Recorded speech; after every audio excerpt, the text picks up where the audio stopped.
ಇದೆ ಭಂಗರಿ. ಇದು ಯಾವ ಇದಪ್ಪ?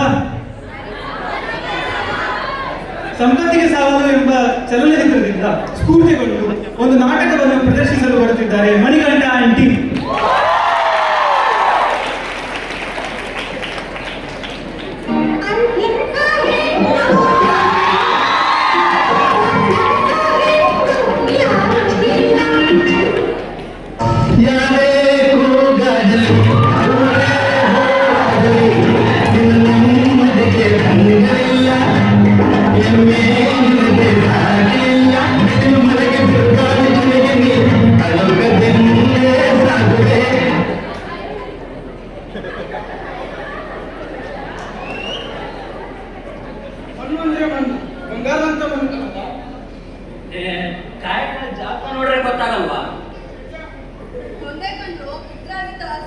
ಬಂದಿದ್ದು ನಮ್ಮ ಅಪ್ಪನ ತಲೆ ಮೇಲೆ ಅಥವಾ ಸಾಲ ಬರ್ಸಿ ತಪ್ಪಿಸ್ಕೊಂಡ್ಬಿಟ್ಟ ಸಾವುಕಾರ ಸಿದ್ದಪ್ಪ.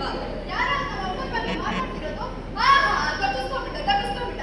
ನಾನು ನಿಮ್ಮ ಆಸ್ತಿನ ಬುಕ್ಸೋಣ ಇಸ್ಕೊಂಡಿಲ್ಲ ಅಪ್ಪಯ್ಯ ಕೇಳಿಲ್ವ ಜನ ರೂಪಾಯಿನ 2 ಬಿಟ್ರಿ 3 ರೂಪಾಯಿನ. ನಮ್ಮ ಅಣ್ಣ ಈ ಭೂಮಿಗೆ ರಕ್ತ ಸುರಿಸಿ ಅದು 10 ವರ್ಷ ದುಡಿದು ಸುರಿಲಿಲ್ವಾ ನಿಮ್ಮ ತಲೆ ಮೇಲೆ ಅಂಬಯ್ಯ ಗೊತ್ತಾ? ಅದಕ್ಕೆ ತೋಟ ಹಿಂಗ ಅನ್ಕೊಂಡ್ಬಿಟ್ಟ. ನಿನಗೆ ಯಾವ ತೋಟ ಕರೀಲು ಅಂತನ? ದೊಣ್ಣೆನ ಅಪ್ಪಡೆ ಬೇಕಂತೆ. ನಮ್ಮ ತೋಟಕ್ಕೆ ನಾವು ಕಾಲಿಡಕ್ಕೆ ಅಪ್ಪಡೆ ಬೇಕಂತೆ. ಅಪ್ಪಡೆ ಏನ್ರು? ನಮ್ಮ ತೋಟಕ್ಕೆ ಬಂದಿರೋದು ಅಂದ್ರೆ ಕೊಬ್ಬಿ ಮಾತಾಡ್ತೀಯ. ಕೋಪ್ ಜಾಸ್ತಿ ಆಗಿರೋದು ನಿನ್ಗೆ. ಲೋ ನೀ ಗಡ್ಸೆ ಆಗಿದ್ರೆ ಇಳು ಕೈ ಹಾಕಿ ನೋಡೋಣ.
ನಮ್ ದುರ್ಗಿದೊಂದು ಮದುವೆ ಗಂಡನ ಮನೆಗೆ ಹೋಗ್ಬಿಡ್ಲಿ. ನಿಮ್ಮನ್ನೆಲ್ಲ ಇಲ್ಲಿಂದ ಎತ್ತಗ್ನೆ ಮಾಡಿಸ್ಬಿಟ್ಟು ನಿಮ್ ಜಾಗಕ್ಕೆ ಬರೀ ಹೆಣ್ಣಾಳ್ಗಳ್ಳಿ ಹಾಕ್ಬಿಡ್ತೀನಿ. ಮಾಡ್ಸಿ ಕೆಲಸ ಮಾಡಿದ ದಿವಸನೇ ನೀವು ಮುಟ್ಬಿಡೋದು.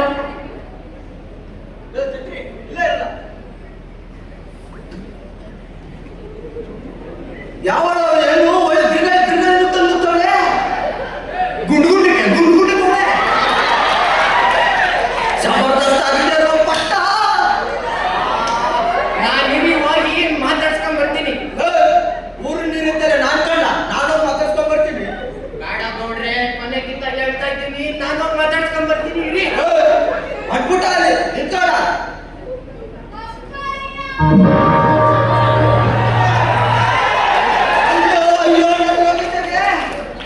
ಏನಾಯ್ತು?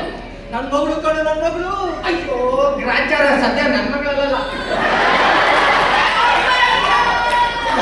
ಯಾಕಂತಿದ್ದೆ ಏನಾಯ್ತು? ಅವನು ನಮ್ಮ ತೋಟಕ್ಕೆ ಬಂದು ಎಲ್ಲ ಹಾಳು ಮಾಡಿದಾನಪ್ಪ.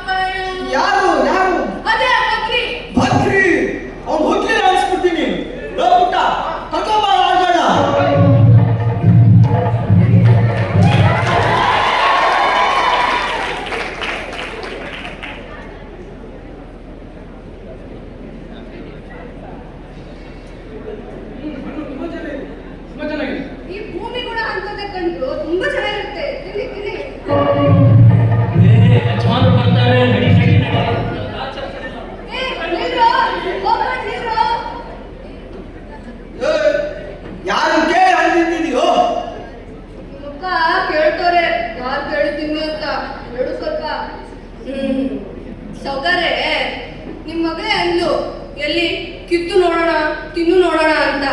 ನಾನು ಯಾಕೆ ಅವ್ಳ ಮಾತಿಗೆ ಬೆಲೆ ಕೊಡ್ಬಾರ್ದು ಅಂತ ಕಿತ್ತು ತಿನ್ಬಿಟ್ಟೆ. ಯಾರು ಕೇಳಿ ತೋಟದ್ದು?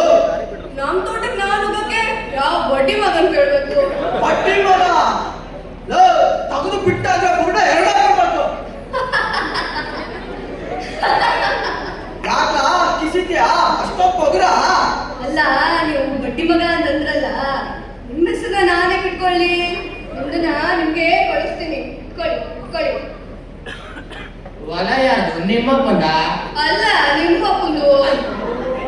ಅದು ಸರಿ. ನಿಮ್ಮಪ್ಪ ಹೊಲನ ಗಿಡವಿ ಇಟ್ಟು ಸಾಲ ತಗೊಂಡಿದ್ದ ಗೊತ್ತಾ? ನಾವು ಹತ್ರಷ್ಟೇ ಅದು ತೀರ್ಸಿದೀವಿ ಗೊತ್ತಾ? ತೀರಿಸ್ಬಿಟ್ಟ. ಮೊನ್ನೆ ನಿಮ್ಮ ಅಣ್ಣ ಮದ್ವೆಗೆ ಅಂತ 1000 ರೂಪಾಯಿ ಸಾಲ ಮಾಡಿದ್ದ ಗೊತ್ತಾ? ಅದಕ್ಕೆ ಮತ್ತೆ ಓಹೋ ಸಾಲನ ಅದು? ಇಲ್ಲ, ನಿಮ್ಮ ಅಣ್ಣ ನಮ್ಮ ಚಿಕ್ಕಪ್ಪನ ಮಗ ಪುಕ್ಸೋಟೆ ಕೊಟ್ಬಿಡ್ತಾರೆ.